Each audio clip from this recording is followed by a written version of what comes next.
Esse templo fica no extremo norte do distrito histórico da cidade. Foi construído em homenagem aos imperadores que governaram Kaifeng durante os tempos imperiais. O local foi escolhido porque as ruínas do Palácio Imperial Sung estão enterradas bem embaixo deste prédio. Esse é um modelo do antigo palácio. Escondida entre muros impressionantes e prédios está uma das maiores invenções da humanidade. Uma torre de 9 metros que o inventor chamou de motor cósmico. O primeiro relógio mecânico do mundo. Aqui dentro do palácio fica o Museu de Cera, que destaca os pontos altos do Império.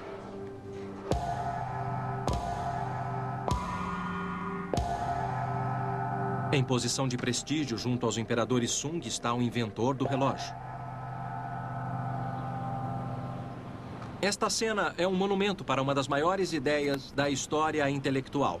O colega à minha esquerda, Su Sung, era um matemático, astrônomo e gênio do pedaço que está explicando sua invenção, um relógio de água mecânico, para o imperador Chaoshu em 1092. Os primeiros astrônomos quase sempre comparavam o céu com a água, já que as estrelas pareciam fluir pelo céu escuro como a correnteza de um rio gigante. Eles costumavam usar a água para mover máquinas simples que imitavam o movimento das estrelas. O problema era manter o mecanismo operando num ritmo preciso. Su Sung resolveu o problema com um mecanismo que hoje é conhecido como escape mecânico. Dentro da engrenagem do relógio de Su Sung, um curso d'água girava uma grande roda equipada com conchas. Conforme o peso da água baixava uma concha, a roda girava um dente. Uma série de pesos e travas impediam o retrocesso ou o avanço rápido da roda. Esse escape mecânico capturava o tempo de modo preciso. Uma corrente de transmissão, outra invenção chinesa, girava a esfera armilar no topo. Uma rotação completa a cada dia, reproduzindo o movimento das estrelas. Durante a dinastia Sung, o relógio armilar de Su Sung foi mantido aqui como um símbolo da ligação direta do imperador com o céu. Embora esta máquina fosse usada inicialmente como uma peça de astronomia, seu escape mecânico foi o fundamento dos relógios mecânicos modernos. Em poucas centenas de anos, a China descartaria essa tecnologia, enquanto o Ocidente, muito mais tarde, criaria relógios usando pesos e molas em vez de água para mover o escape. Eu saí do museu admirado com toda essa tecnologia antiga que foi perdida, e também com os inúmeros registros detalhados que ainda existem. Por quase 35 séculos, os chineses mantiveram registros cuidadosamente datados, detalhados e disponíveis.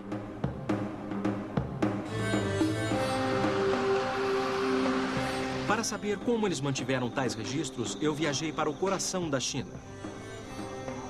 Esta é a aldeia Qinghua, na China Central.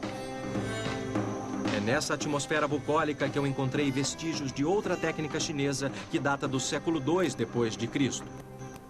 Papel.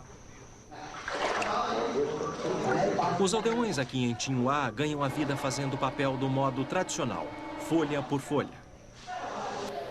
Juntar o material usado para fazer papel é tão simples quanto ir ao quintal. Os aldeões usam bambu que cresce em abundância por esses lados. Dizem que leva 1 ano para ele ficar dessa altura. Trabalhadores cortam um bambu, secam e picam em pedaços.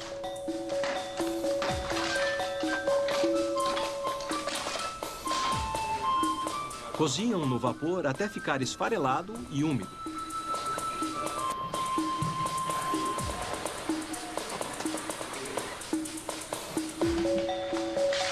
Em seguida, o bambu é descorado e moído até virar uma pasta grossa.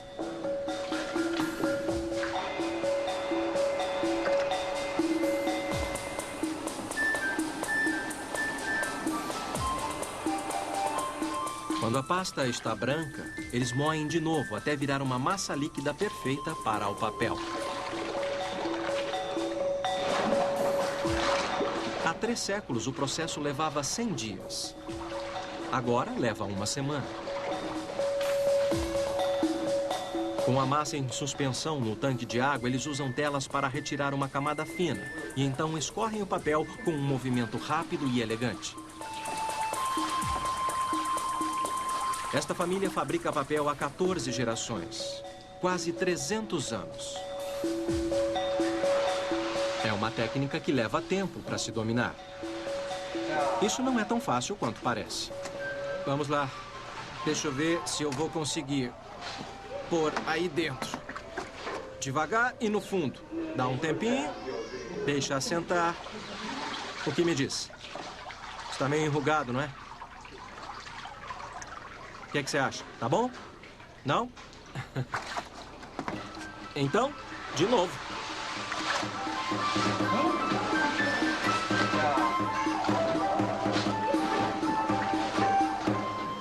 A verdade é que isso é bem mais difícil do que parece. O que eu não consigo saber é como alguém teve essa ideia.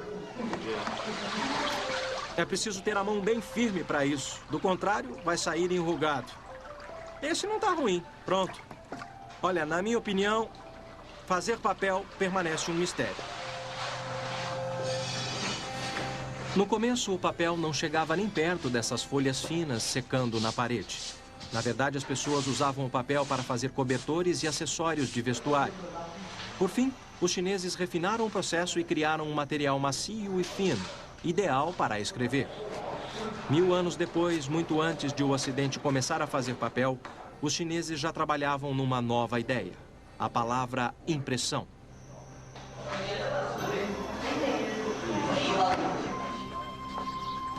A impressão foi uma ideia que floresceu por volta de 1000 depois de Cristo. Mais uma vez, durante a dinastia Sung. A partir dali, a informação podia ser facilmente duplicada e distribuída.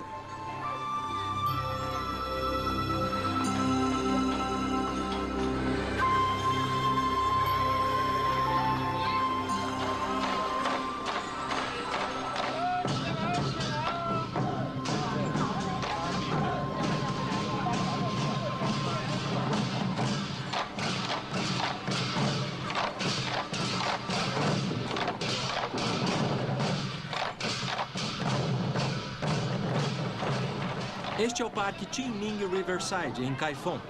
Se você tirar os turistas com filmadoras e com celulares, verá que cada detalhe nesse parque, a arquitetura e os trajes, é uma réplica exata de como era a vida aqui durante o século XI.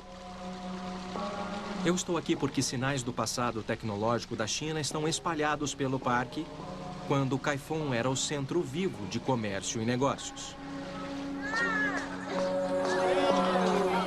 E o motivo para esse parque ser tão autêntico é porque ele foi modelado com base em um papiro de 5 metros feito pelo artista Zhang Zeduan. Enquanto viveu, ele retratou cenas da antiga Kaifeng, detalhando o estilo de vida Sung, trajes e arquitetura. Hoje, o parque é um dos poucos lugares onde ferramentas e técnicas antigas ainda estão vivas. Inclusive os primeiros métodos de impressão. Um processo simples que revolucionou o mundo intelectual.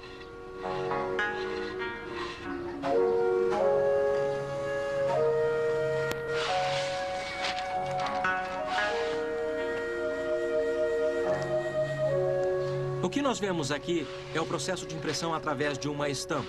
A estampa nada mais é do que um pedaço de madeira com a imagem esculpida ao contrário. Pegue tinta, passe na madeira, ponha um pedaço de papel, um pouco de pressão, e aí está a imagem impressa.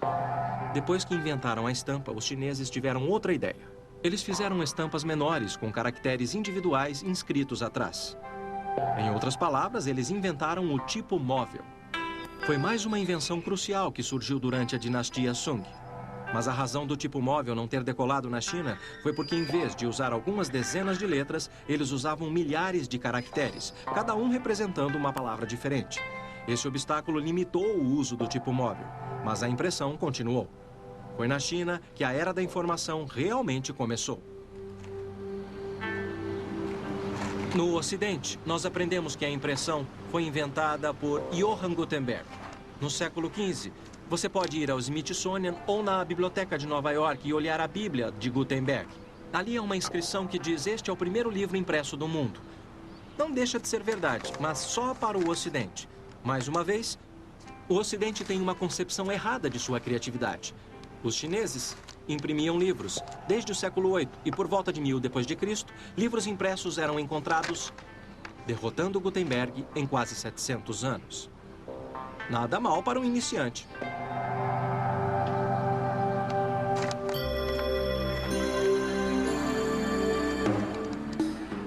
Em 812 d.C., os chineses combinaram duas de suas maiores inovações, papel e impressão, para produzir uma terceira. Tem de todas as formas e tamanhos e faz o mundo girar. Esse é o papel moeda. Os chineses chamavam de dinheiro voador porque ele voava dos bolsos, um problema que eu ainda tenho. No entanto, ele estava destinado a uma carreira longa. A Europa Ocidental teve a primeira moeda impressa na Suécia em 1661. Os Estados Unidos só viram moeda impressa em 1690. Os chineses dominaram o calor intenso quando aprenderam como transformar o minério de ferro em ferro fundido e, por fim, em aço.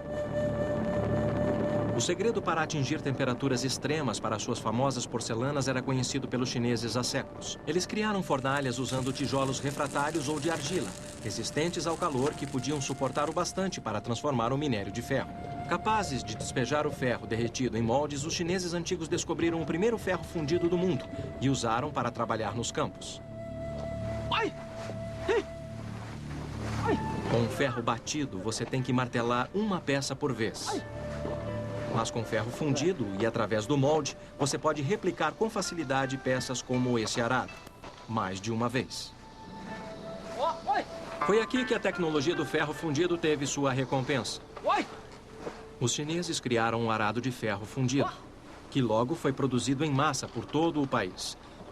Esse design mostrou ser mais eficiente do que qualquer outra coisa antes dele. Primeiro porque podia ser produzido com relativa rapidez e economia. Mas a verdadeira vantagem estava aqui, no campo. Com este arado, podia-se trabalhar com o mínimo de esforço exigido por um arado convencional. A parte do arado que faz o trabalho é chamado de relha, que é o que interessa. Com esse arado, você reduz drasticamente o esforço exigido para arar o solo. Enquanto a relha faz a aragem, a chapa de encosto revira a terra no ar. Se isso parece óbvio, é porque toda grande ideia é óbvia quando se olha para trás, mas não era óbvio para ninguém fora da China. O ferro fundido permitiu aos chineses a produção rápida e em massa de peças agrícolas como esta, mas não era perfeita. O alto teor de carbono no ferro fundido torna o metal quebradiço. Então, os chineses antigos criaram um metal mais resistente: aço. Esse é um alto forno do século XXI. Ele é chamado de alto forno porque tem uma máquina, um secador de ar quente gigante, que assopra o ar para cima. Quanto mais oxigênio no forno, maior temperatura e menos carbono na mistura. Aço com propriedades diferentes. Mesmo com o sistema automatizado e computadorizado, os princípios básicos dessa alquimia maravilhosa de carbono, ferro e oxigênio eram conhecidos dos chineses há mais de 2000 anos. Por volta do século II d.C., os chineses perceberam que podiam produzir aço de forma mais barata, soprando ar no ferro fundido derretido. Para gerar uma corrente de ar regular e constante, eles inventaram o fole com pistão de dupla ação. Funcionava assim. Ele possuía duas válvulas de entrada. Ao empurrar o pistão, o ar comprimido de um lado do fole fechava a válvula da câmara e forçava o ar a sair pelo fundo. Enquanto isso, a outra válvula abria e puxava ar para dentro da câmara. O ir e vir criava um fluxo de ar contínuo, a gênese do alto forno. Os chineses precisavam de muita energia para manter seus fornos quentes, mas a combinação de oxigênio com o carbono do ferro forneceu a reação química que ajudou a aquecer a mistura naturalmente. Por fim, foi essa técnica que tornou possível a produção em massa de aço barato.